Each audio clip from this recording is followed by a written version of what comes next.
Subscribe to our YouTube channel so you can see more videos like this. Be inspired and encouraged and motivated. Make sure to click that subscribe button so that we can help others and you can help others with us.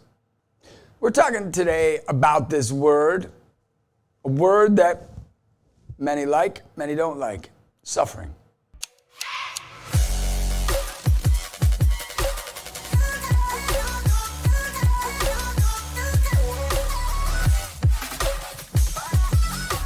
Suffering. Our vision for our mission is to make a world where no one suffers alone. Just this week, I get a phone call. Coach! Yeah?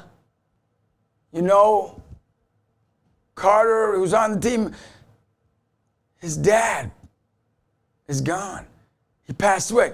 I go, where'd you see this? He says, I saw it online, so I didn't want to, be too scared about it. I didn't want to send out a text or something. Like, oh, his dad died? Because I just saw his dad a few weeks ago. Suffering. What does it do to you? Make us afraid?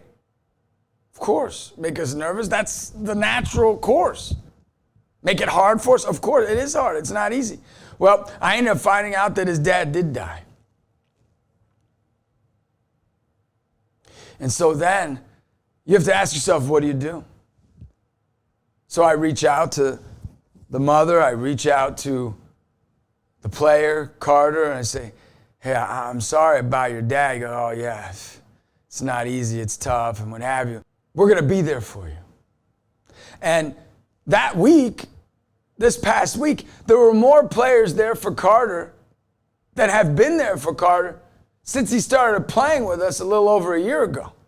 What does that say about suffering? What that says about suffering is that there's some goodness to it.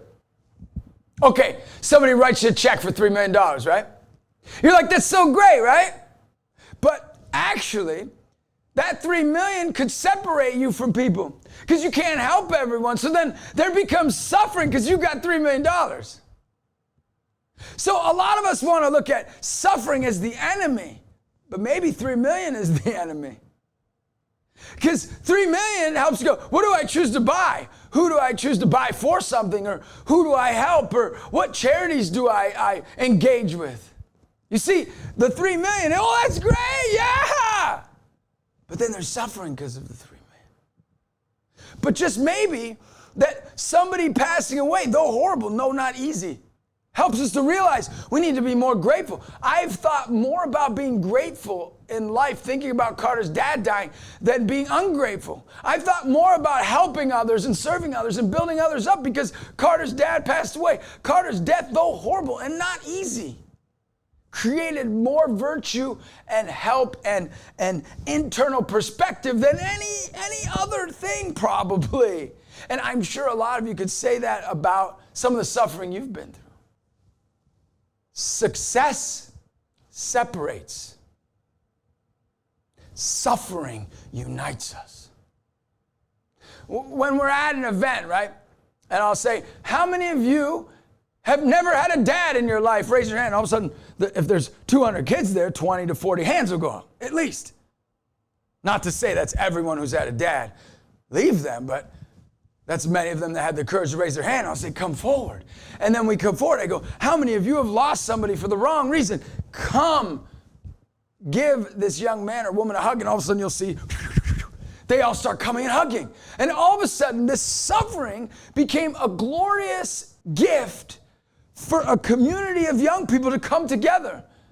Maybe the suffering is the gift and the success is the curse. Maybe that paradox, that mystery, that understanding that suffering isn't our enemy, that maybe success is our enemy. Because success without understanding suffering, that's why I believe it takes so long or it's so hard to be successful. Or it takes so long, it takes so much energy to do great things. Because if it just was so easy, what would happen? What would happen? It's what happens in society when someone just becomes successful in the world's eyes so quickly. They separate themselves.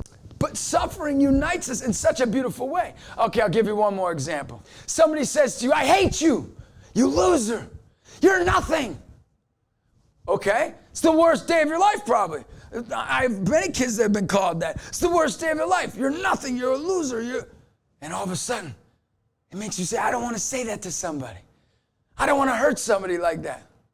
But then there's the kid that's praised, liked, built up, in a worldly sense, not much suffering.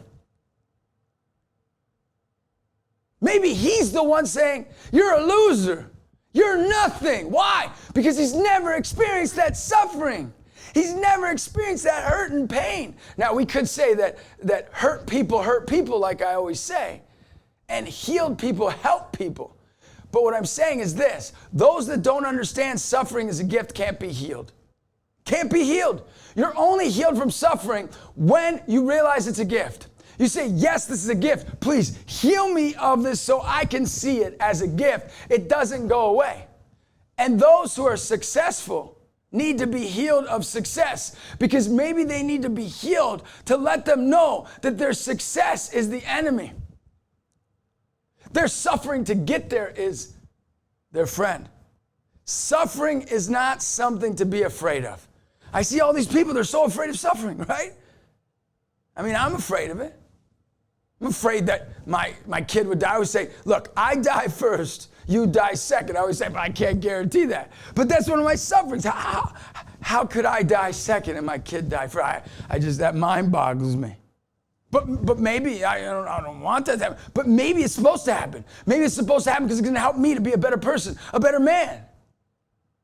I don't want it to happen, but maybe that's the exact thing. And maybe right now, whatever you're going through, whatever suffering you're going through right now in your life, maybe that's the exact thing that needed to happen to be a catalyst for gratefulness, a catalyst for hope, a catalyst for faith, a catalyst for love, a catalyst for encouragement. Just maybe. You're like, well, why would this happen? Well, for Jesus it happened. And any great person, and him being my God, it happened for him, so why couldn't it happen for you? So we have to ask ourselves a very important question. Is suffering the enemy or is success the enemy? You have to decide. It can be the enemy on both parts, but it can be the gift on both parts. But what's key? I think having suffering and being grateful for it is more virtuous than having success and being grateful for it. I think the second most grateful thing to do is have success and be grateful for it.